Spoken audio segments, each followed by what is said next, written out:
there are different things that can affect how we communicate with each other effectively.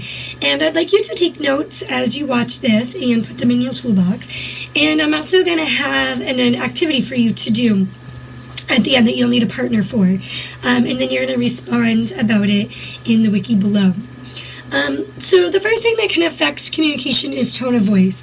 We can give very different messages with the same exact thing that we're saying, depending on how our tone of voice is.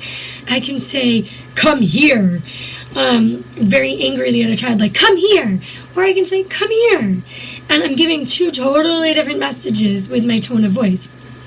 And when I think of this, I think of the State Farm commercial that's on TV where the dad surprises his daughter with a brand new car, and she comes out and she's like, is this mine? This is ridiculous. And she's all excited to get, to be surprised with a new car. And then the next scene is the guy in the business suit on his phone or whatever, and he comes out and his car has all the tires removed, and he's like, this is ridiculous. And, it's the same phrase, but one is like a happy, like, oh, this is ridiculous, and the other one is like an angry, like, what just happened? My car is ruined. And the whole commercial kind of goes through with the same exact theory, concept behind it of, her happy time and his horrible time with his car. So tone of voice with the same words can give very different messages. Another thing that can affect communication is how we use our senses. Eye contact. In our society, eye contact is deemed as almost showing a sign of respect. It's showing that you are focusing and that you're paying attention to whoever's talking to you. So, for example, if somebody's talking to me and I'm looking at my paper and they're talking to me and I'm going, yep, oh yeah, yep, is a very different response than if I'm looking at them and I'm like, oh yeah, okay, and showing them my full attention. Now, keep in mind, some children, especially children who are on the autism spectrum, eye contact is extremely difficult for them. So just kind of being aware of that and the children that you're working with or people around you, that for some, that's very, very hard, eye contact. And this also goes with another way that we use our senses is through the sense of touch.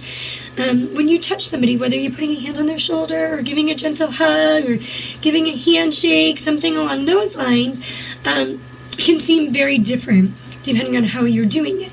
Again, keep in mind, some people don't like the feeling of being touched.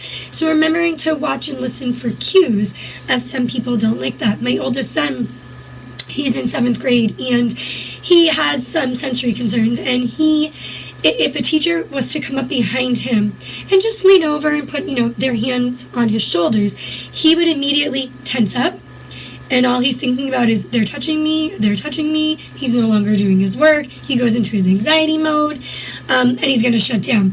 Where other children, they need that, and they thrive off of that, and it's that sign of that you're there, that you care. So just know that touch and eye contact can be very different for children that may be on the autism spectrum. The third way that can affect our communication is nonverbal cues. And this is something that I tend to struggle with a little bit.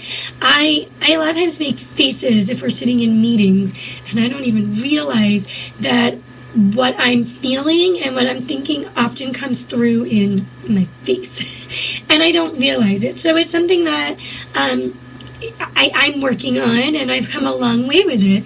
But I remember we had a whole day staff meeting one time, and there was a presenter, and I honestly didn't agree with a lot of what he said. And there was one piece that he had said about, it was on behavior, and he was talking about just an example of a child had gone up to another child and kicked them in the face, and that we really shouldn't correct that child's behavior because they already internally felt really bad about kicking the child in the face. And I kind of had just different thoughts on that, and apparently my face was showing that. So I was called out on it after, not by the presenter, but by a coworker, and they said, listen, you were kind of being rude and disrespectful. And having that realization of, wow, I didn't realize how powerful my body language was, and that it was coming through with the facial expressions that I was making. So being aware of that. Other ways is handshakes. You know, if somebody comes up to you and they get a nice firm handshake versus like a little wet noodle, wet fish handshake, can show some different messages and communicate differently. Our body position, if I'm facing you, you know, my whole body, my legs, my head, my body's facing you, can give you a very different tone than when I had turned around before and I wasn't even looking at you, and it's like, oh, okay, yeah. I'm not showing that I'm as interested. So being aware of your body position. Or like if you could see me now, like if I'm going like this.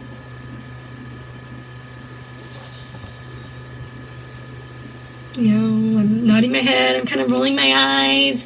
Those are all cues that could show that I'm not interested. Maybe I'm bored.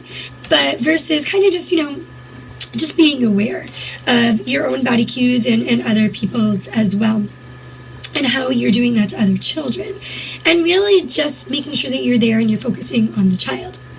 So what I want you to do is we're going to do an exercise, and I want you to have a partner with this, and what I want you to do is there's going to be like an A and B. So one of you is A and one of you is B. It really doesn't matter who goes because you're both going to go. It just matters who goes first.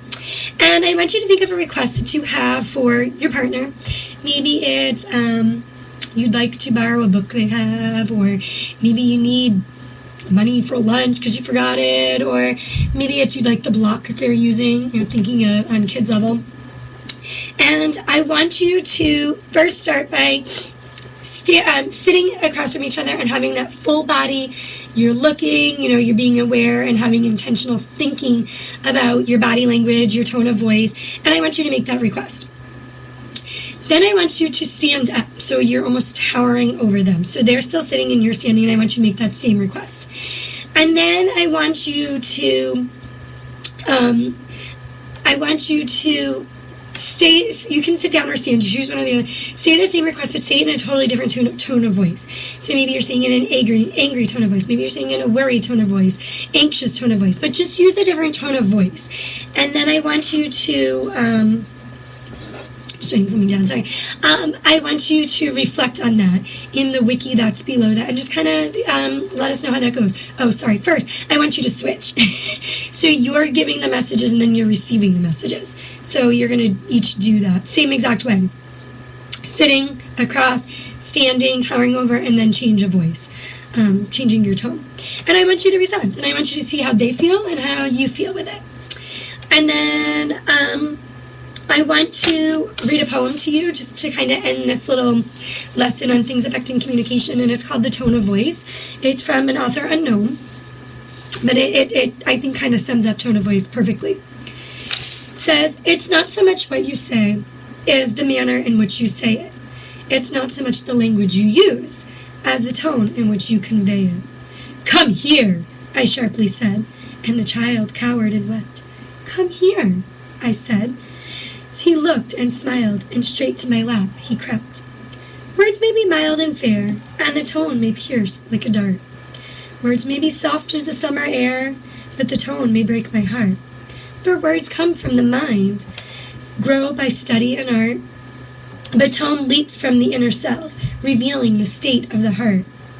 Whether you know it or not, whether you mean or care, gentleness, kindness, love and hate, and envy, anger are there. Then would you quarrels avoid, and peace and love rejoice? Keep anger not only out of your words, keep it out of your voice.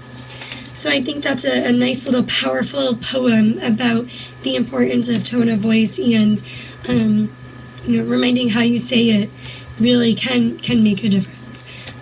So just some things to keep in mind. Enjoy doing the activity, and I can't wait to see the responses.